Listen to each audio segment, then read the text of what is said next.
Hey guys, I've got a couple more videos that I'm going to push out today. First one that I want to take a look at is a homework help question for number 26 from lesson 5.4. Let's take a look at it.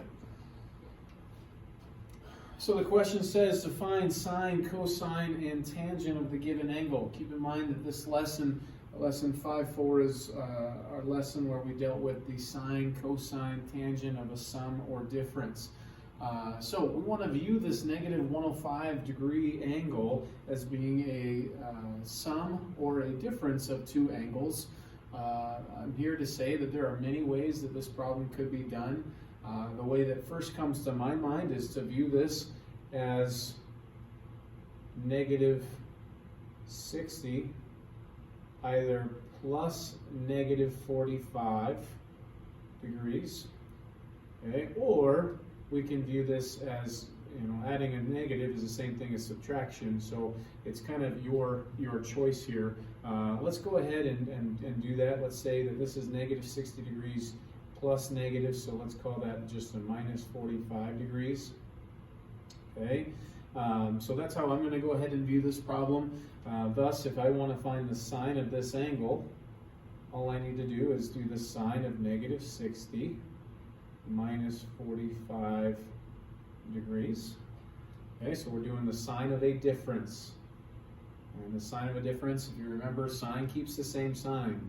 So we have sine of negative 60 cosine of, now this is just 45 degrees.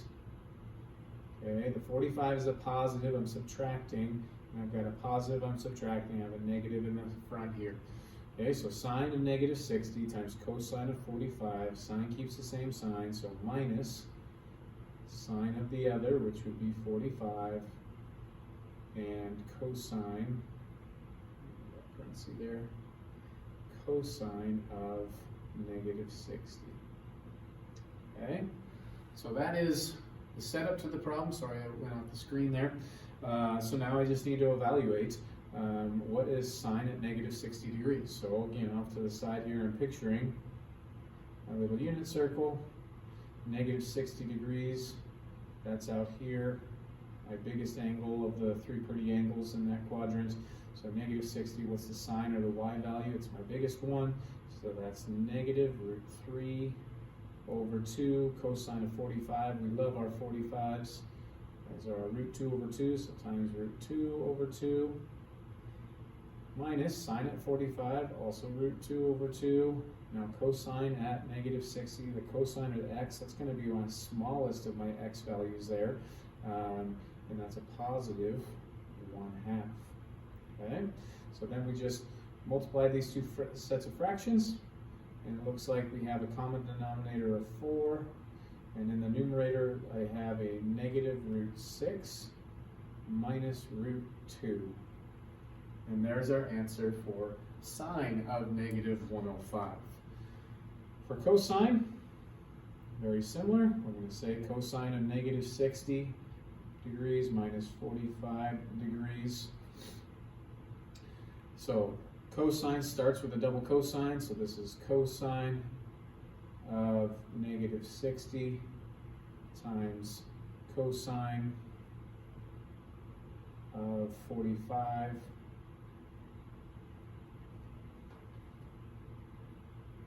plus, cosine doesn't keep the same sign, plus sine of negative 60 times sine. Sure, I'm going off the screen here just a second. So sine of 45 degrees. All right, so now I just need to evaluate each of these. Again, I've kind of got my picture right over here.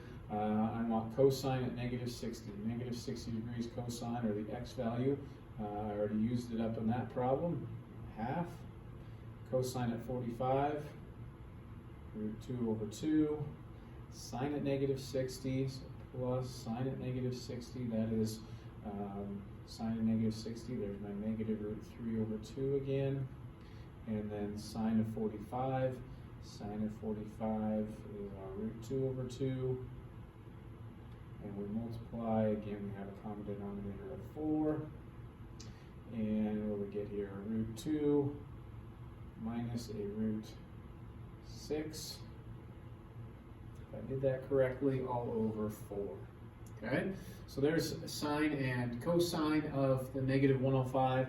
For tangent, I could certainly use the tangent sum or difference, but to me, that's a waste of our time. It's a waste of our time because if you just use your fundamental identity for what is what is tangent, tangent is sine over cosine. So tangent at negative 105 is going to be the sine at negative 105 divided by cosine at negative 105 degrees. And so I just need to take this fraction divided by that fraction. Well, dividing by a fraction is the same as multiplying by the reciprocal, so we have our negative root 6 minus root 2 all over 4 times by 4 over root 2 minus root 6. And we see that we have the 4's cancel and cross reducing, a negative root 6 minus root 2 all over root 2 minus root 6. That would be one answer for the tangent of negative 105. And if you wanted, you could go ahead and rationalize that denominator as well. So that would be the only additional step that you could take there to finish that problem out. But that's how I would get to tangent of negative 105.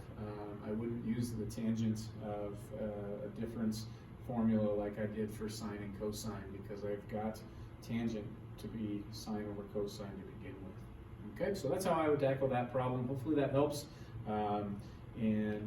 Yeah, thanks for asking the question.